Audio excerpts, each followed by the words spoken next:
What's going on, everyone? Welcome back to This Week in Sports. I am your host, Romeo Sharpe. I hope you're having a great week. I'm about to fill your week up with some sports today. We had a star-studded, jam-packed week as well with the NBA. Oh, fuck. We have sports going on, y'all. You know what I'm saying? We have some sports. But before I get into that, y'all, I just want to give a quick shout-out to Noah, who was working behind the scenes with his editor for getting that first episode out and getting this ball rolling. No pun intended. With that being said, though, that was bad, y'all. I ain't gonna lie. We'll think about that next time. I'm working on this, y'all. Give me some time. But with that being said, in back-to-back weeks, we got a Super Bowl, we got an NBA All-Star Weekend, plus we got some live game action from Luka in a Lakers uniform as well. It was a busy week in the sports world. So let's get into our first order of business, that being the All-Star break. So the All-Star Weekend, it's a 3-day event of various skill challenges, three-point contests, dunk contests, and lastly, the All-Star game itself that has its first ever mini tournament. Let's dive into some of the results. So on Friday, we had the Rising Stars Challenge. I had 4 teams, 1 G League team. It's consisted of first and second year players, with the winner advancing and playing on Sunday. Team G League has some key players like Mac McClung, Reed Shepard. They were coached by Jeremy Lin. Team T had key players like Grady Dick, Alex Sarr, Anthony Black. Their honorary coach was Tim Hardaway Sr. Team M had Mitch Richmond as their honorary coach, and they had the Thompson twins. And then the winner of it all was Team C, which was coached by Chris Mullins. They had Stephon Castle, who was the Rising Star MVP. They had Ryan Dunn, Zach Edey, Keontae George. It was interesting. It was interesting to say the least, watching our stars, our rising stars, that is, our young players who are looking to be the face of the league sometime down the line when the likes of LeBron and Steph are all retired. Did you guys see the Thompson twins try to get an alley-oop dunk? They failed it, but that was pretty nice to see. It's nice to see the young guys really be sprawly and stuff during this weekend. They definitely got something to prove. On Saturday, we saw the skills challenge race, which is kind of just they do various different challenges in terms of like bounce passes, shots and stuff. Try to shoot some shots as well. Shout out to Wimby and CP3 for trying to work smarter, not harder, in that skills challenge. They were disqualified because they actually didn't try to attempt a shot, but you get an A for effort. The Team Cavs took home that challenge, though, after they did beat the hometown Warriors. So we also had the three-point contest, where we're looking to see if Damian Lillard could get a three-peat in this contest. Unfortunately, though, he was stopped in his tracks by Tyler Hero of the Miami Heat. And there's to top off that glorious Saturday night, we got a sweet, nice treat with the dunk contest. And let me say, I wasn't short of any excitement. Mac McClung won the NBA dunk contest for a third straight time, becoming the first player to ever accomplish such a feat. And mind you, he is still a G League player. He jumped over the top of a car. Not the hood, like how Blake Griffin did it back in 2011, y'all. He jumped over the top, and then to add on to this spectacular dunk, he kind of cocked it back. It was monstrous. That was monstrous, I would say. I've always enjoyed the dunk contest. I love seeing the creativity that these players bring. It's been kind of, unfortunately, it's been kind of lackluster because a lot of players aren't wanting to participate in it. We've had constant times of LeBron hinting that he will join it. And I mean, he hasn't came yet. Pause. But the All-Star weekend ended on a highly anticipated All-Star game itself. that Adam Silver himself developed into a newly single elimination 4-team mini tournament bracket. He's been for the last couple of years. Adam Silver has been trying to implement a new format to get the fans involved, to get the players more involved. And did it work? I'm gonna leave that for you guys to decide if it worked. But I can say for me personally, I enjoyed it. But there's a lot of just different reviews on it and different opinions and emotions about this whole new format. So the new format, it consists of 4 teams. Also, before I get into that, there were a shit ton of commercial breaks. What are we doing here?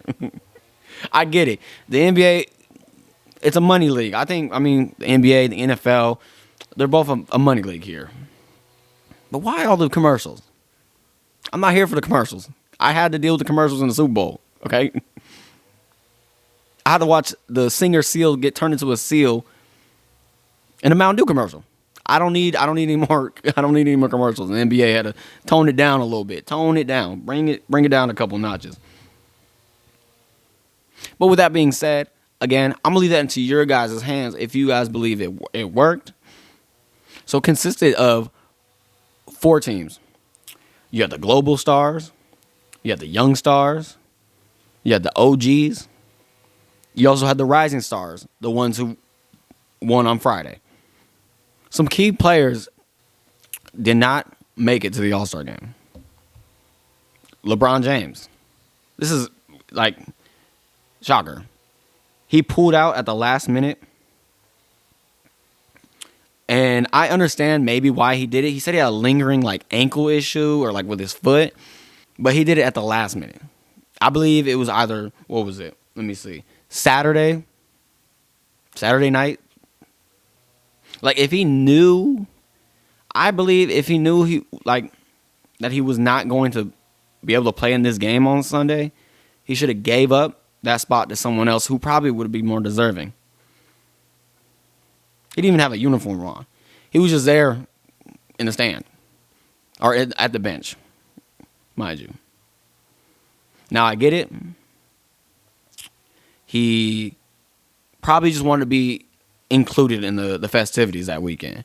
But Anthony Davis, when he got injured, he immediately gave his spot up. And then Anthony Edwards as well. He didn't get to show up as well. But for this 4-team tournament, the teams were Shaq's OGs, which again, they consisted of LeBron, Steph, KD. They triumphed as Steph wins the All-Star MVP. Now, I'm curious what you guys think. Was that format a success? I'm also curious to wonder, how did we even come to our MVP? Steph averaged around 10 points in those 2 games, as opposed to his 50 points he dropped in the All-Star in 22. Was it deserving of him?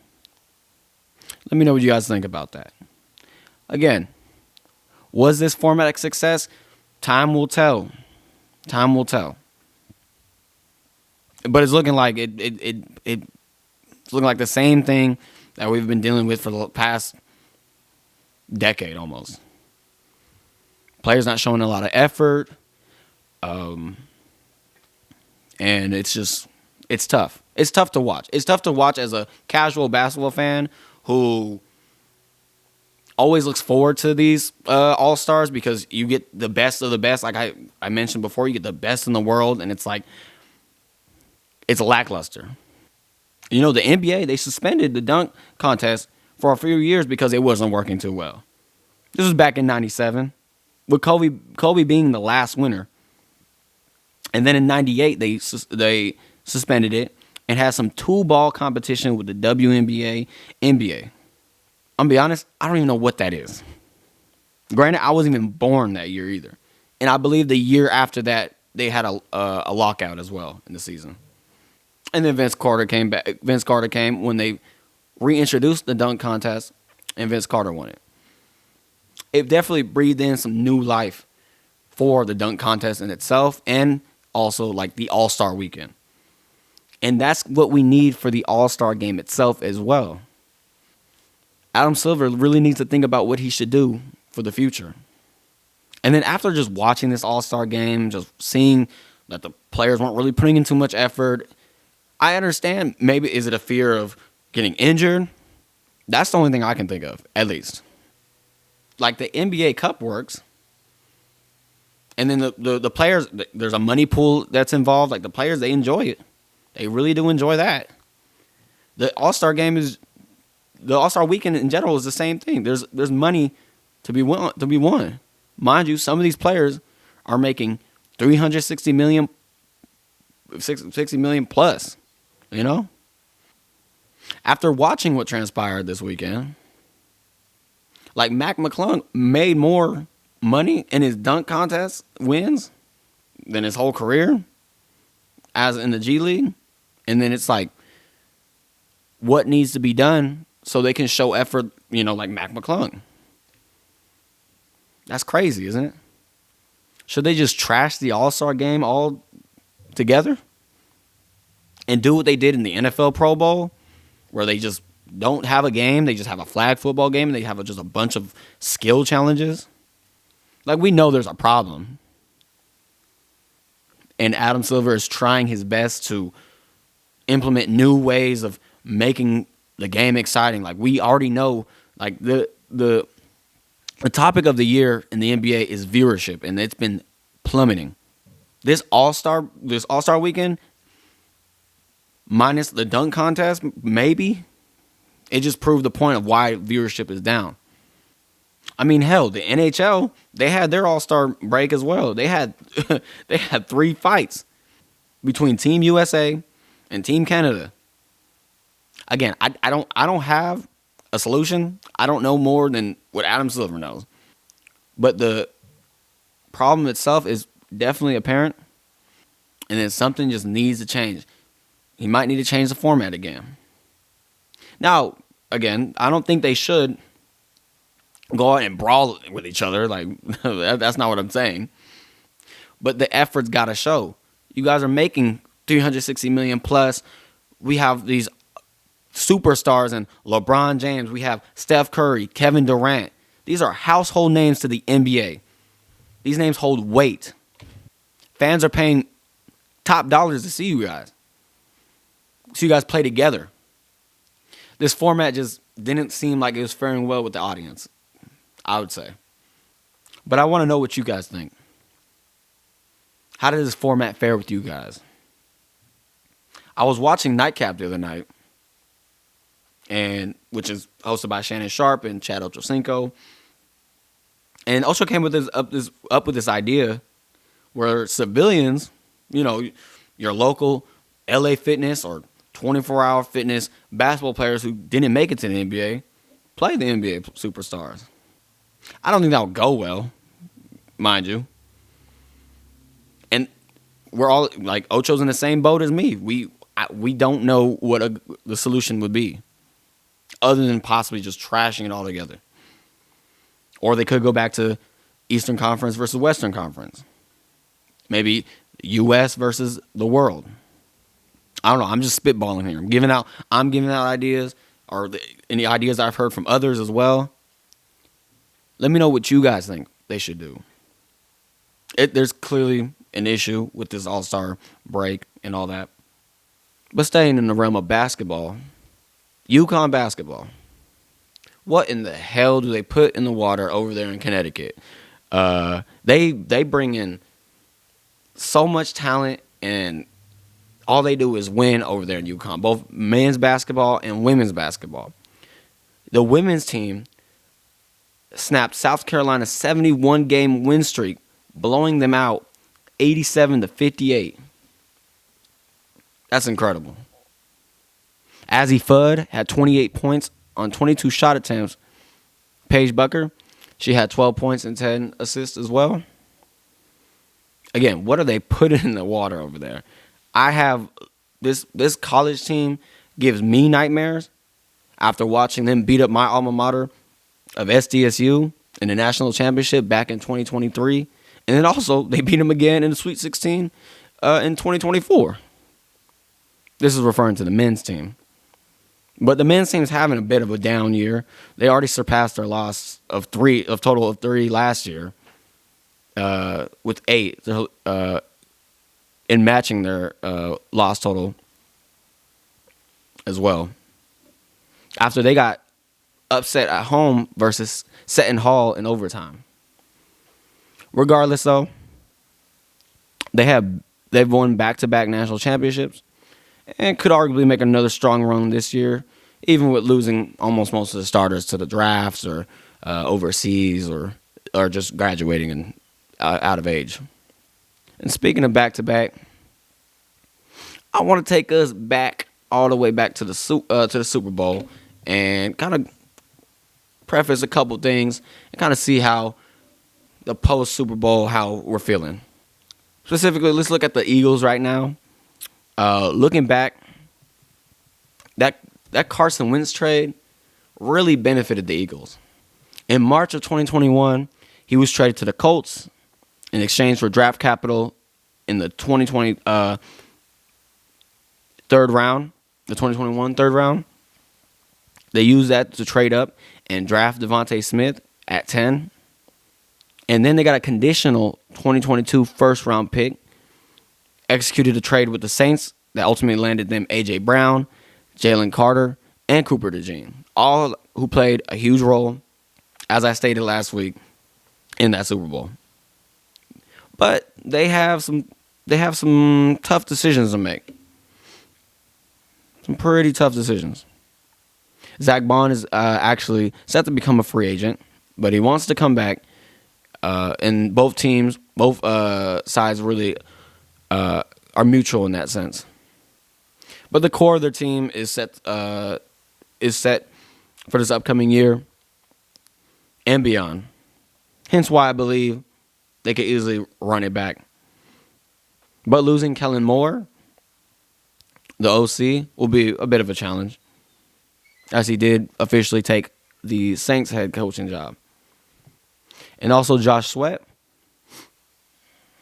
is set to hit free agency as well, and he had a 2.5 sack performance in the Super Bowl as well. Again, that roster is loaded, and the upcoming draft can help fill any potential holes from players getting plucked out in free agency as well. Let me know what you guys think about Philly and their future, where this team could go starting in September. And then as for KC, the Chiefs that is, 28 of their 53 players are set to become free agents this year. Many of them who actually contributed to not only this Super Bowl, but even the year before as well. The wide receiver room will be looking a little thin this year. DeAndre Hopkins, Juju Smith-Schuster, McCole Hardman are some key players that will be set to hit the market. The next question is Andy Reid. What will he do? He is one of the league's oldest head coaches at 66. But reports have come in that he clearly intends to come back while also retaining key coordinators as well. Is he going to hang it up, though? Is he going to just stay home and eat cheeseburgers all day?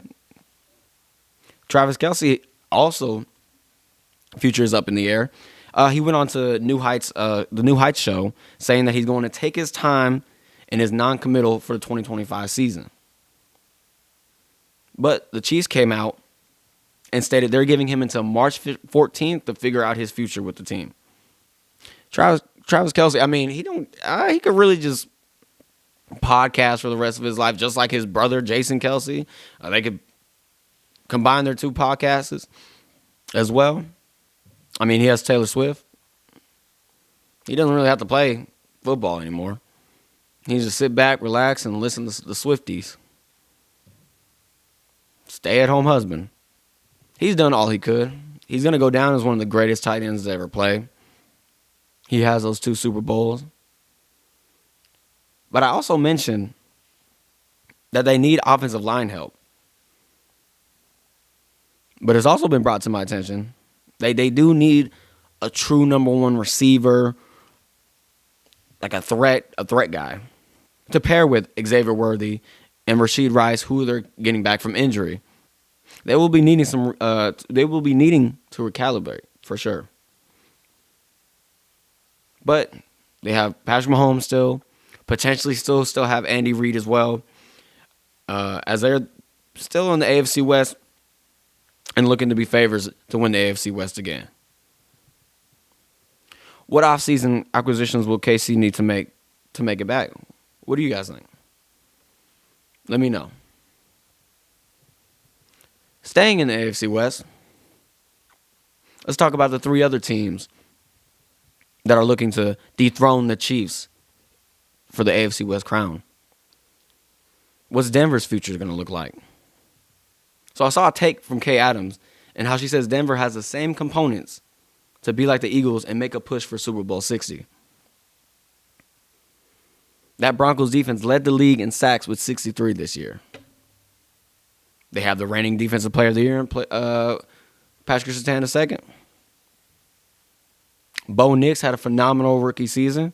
Him and Jaden Daniels, by the way, are the only rookies to have 4,000-plus total yards, 30-plus total touchdowns, and 10-plus wins in NFL history. Only rookies. And he looks to even improve in 2025. But in order for him to do that, they need young playmakers around him. Some key players that I believe he would need would be a reliable running back. Ashton Genty, the Heisman runner-up. But they don't have to spend their pick on him. The running back class is deep, so they won't necessarily have to address the running back position. Maybe they can wait till the second or third round. Really just depends. They could get a tight end like Tyler Warren. That's that gadget guy that Sean Payton has been searching for in Denver. Or they could even bring in a familiar face for Sean Payton and Taysom Hill, who is rumored to be released by the Saints in the new year. They could maybe look to a vet like T. Higgins. But it's looking like Cincy wants to bring him back on the franchise tag. They need a middle linebacker to pair with Alex Singleton. Again, maybe they could get Zach Bond, pluck him out of Philly. But it might come at a heavy price tag, considering he just won the Super Bowl and played outstanding in that Super Bowl as well, and just overall during the season. And they just hired former Saints special teams coach Darren Rizzi as well, who's all too familiar with Sean Payton. The Denver Saints. That's what I like to call them. So many former Saints players, Saints coaches, personnel. Moving on to the Chargers. They got two key players on their defensive side that switch agencies. So that's going to make it tough for Jim Harbaugh and company to re-sign them. They have the 22nd pick in this year's draft. As you may know, Jim Harbaugh is a former Michigan head coach, so he got some Michigan guys on the board who they could pick up at 22 with Colston Loveland, the tight end, or the edge rusher, with their two DNs already being up in age. As I stated last episode, they could get Josiah Stewart. The Raiders, as I mentioned, the quarterback spot needs to be addressed for the Raiders. Obviously, they have other offensive needs as well. But who will it be? With the Jets actually officially going on Twitter stating that they will not bring Aaron Rodgers back with the Raiders, do they take the chance on the 41-year-old? By the way, reports are swirling that he allegedly pleaded with the Jets to keep him. And some of the stipulation being they wanted him to stay off the Pat McAfee show. But it's like, you can't water a dead flower. Rodgers did not produce in New York. That's like begging for an ex-bag after finding out they're in a new relationship. You too old. She wants that new down the block. But back to the task at hand. Maybe the Sam Darnold sweepstakes could land him in Vegas. Or they could look for a quarterback in this year's draft. Realistically, though, at pick 6, Cam Ward or Shador, they probably won't be there for them. Maybe Jalen Milroe, take a shot on him. Quarterback out of Alabama. Maybe go for another playmaker. Maybe go with Ashton Genty. And ride with Aiden O'Connell or Gardner Minshew or some bridge guy. And just hope to get Arch Manning next year and just kind of have another rebuild year. But by the end of April, at least some of the dust will be settled. And we'll see where these 4 teams stand in the AFC West. Who do you guys believe has the most to improve on heading into the offseason? Staying in the West, I'm going to keep a close eye out in LA, where trade rumors are possibly heating up with the Rams and Matthew Stafford. The teams to keep an eye out for is the New York Giants, but it will probably cost them the number 3 pick, plus taking on the last 2 years of his $160 million contract. Albeit the Rams have strong interest, according to Jeremy Fowler, to bring back Stafford, but a contract, a reconstruction, or pay cut would have to be in play here in order for him to come back. To any of my Rams fans, or just my NFL fans in general, what do you think they should do? And then speaking of LA, let's head over back to the NBA and talk about how one of the biggest trades in the NBA has been panning out with Luka Doncic. He's a 5-time All-Star, All-NBA, a 5-time All-NBA. He was Rookie of the Year. He's only 25 years old. His birthday's coming up on the 28th. Now, me personally, I still cannot understand or pinpoint the main cause of why this trade went down with the Mavs and Lakers. It was super, super under the radar, which is crazy considering like the players who were involved, both Luka and Anthony Davis. I remember just scrolling on my phone and seeing the news break on Twitter from Shams. I was like, no way. He definitely got hacked. And I'm sure we all can attest to that as well, or we thought there was just some misunderstanding. But surely enough, the Lakers and Mavs were involved in a 3-team trade along with the Jazz as well.